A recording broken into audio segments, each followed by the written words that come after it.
উন্নয়নৰ বাৰ্তালৈ মঙলদৈলৈ গৈছিল মুখ্যমন্ত্ৰী ডক্টৰ হিমন্ত বিশ্ব শৰ্মা। মুখ্যমন্ত্ৰীগৰাকীক সাক্ষাতৰ বাবে ৰৈ আছিল এগৰাকী আইতা। মঙলদৈ নিৰ্মীয়মান বাইপাছ পৰিদৰ্শন কৰিবলৈ যাওঁতে মুখ্যমন্ত্ৰীগৰাকীক লগ পাই আইতাগৰাকীয়ে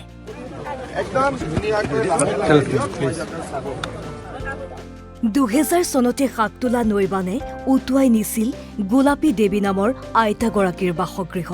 24 বছৰৰ পাছত মুখ্যমন্ত্ৰী ডক্টৰ হিমন্ত বিশ্ব শৰ্মাক এটা ঘৰ বিচাৰিলে আইতাই। পানীত ক্ষতিগ্ৰস্ত ৰাজ সাহায্য লাগে। কেতিয়া বানপানী হ'ল আপোনাৰ? 2000 চনৰ। আপুনি এতিয়াহে কৈছে।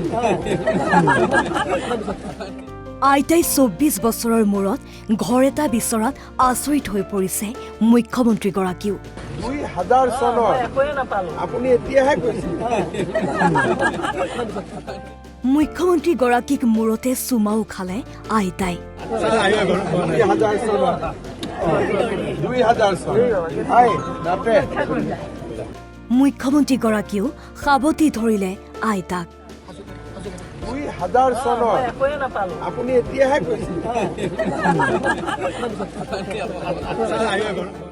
আইতাক এটা ঘৰৰ ব্যৱস্থা কৰি দিবলৈ তাৎক্ষণিকভাৱে নিৰ্দেশ দিয়ে ডক্টৰ হিমন্ত বিশ্ব শৰ্মাই। আজিৰ পৰাই কামটো আৰম্ভ কৰিলে আপোনাক ঘৰ এটা বনাই দিব। কালি পৰহিৰ পৰাই ঘৰটো ষ্টাৰ্ট কৰি দিয়ে। 2000 চনৰ কথা মনত পেলাই বস্তু হয়। মঙলদৈ বনাইউজা গাঁৱৰ আইতাগৰাকীয়ে লাভ কৰা নাছিল এটা চৰকাৰী ঘৰ। বানপানীত ক্ষতিগ্ৰস্ত ৰাজ সাহায্য লাগে। কেতিয়া বানপানী হ'ল আপোনাৰ? 2000 চনৰ। আপুনি এতিয়াহে কৈছে। তেতিয়াৰ অগপ চৰকাৰে বানাক্ৰান্ত আইতাগৰাকীক প্ৰদান কৰা নাছিল কোনো সুবিধা। মঙলদৈৰ পৰা গৌতম চহৰীয়া, NB নিউজ।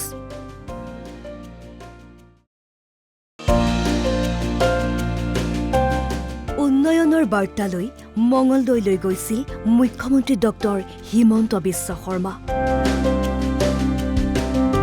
মুখ্যমন্ত্ৰীগৰাকীক সাক্ষাতৰ বাবে ৰৈ আছিল এগৰাকী আইতা। মঙলদৈ নিৰ্মীয়মান বাইপাছ পৰিদৰ্শন কৰিবলৈ যাওঁতে মুখ্যমন্ত্ৰীগৰাকীক লগ পাই আইতাগৰাকীয়ে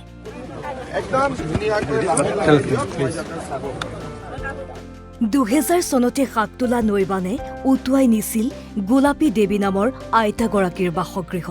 24 বছৰৰ পাছত মুখ্যমন্ত্ৰী ডক্টৰ হিমন্ত বিশ্ব শৰ্মাক এটা ঘৰ বিচাৰিলে আইতাই। পানীত ক্ষতিগ্ৰস্ত ৰাজ সাহায্য লাগে। কেতিয়া বানপানী হ'ল আপোনাৰ? 2000 চনৰ। আপুনি এতিয়াহে কৈছে। আইতাই 24 বছৰৰ মূৰত ঘৰ এটা বিচৰাত আচৰিত হৈ পৰিছে মুখ্যমন্ত্ৰীগৰাকীও। 2000 চনৰ। আপুনি এতিয়াহে কৈছে। মুখ্যমন্ত্ৰীগৰাকীক মূৰতে চুমাও খালে আইতাই। 2000 চনৰ। 2000 চন। মুখ্যমন্ত্ৰীগৰাকীও সাৱটি ধৰিলে আইতাক। 2000 চনৰ। আপুনি এতিয়াহে কৈছে। আইতাক এটা ঘৰৰ ব্যৱস্থা কৰি দিবলৈ তাৎক্ষণিকভাৱে নিৰ্দেশ দিয়ে ডক্টৰ হিমন্ত বিশ্ব শৰ্মাই। আজিৰ পৰাই কামটো আৰম্ভ কৰিলে আপোনাক ঘৰ এটা বনাই দিব।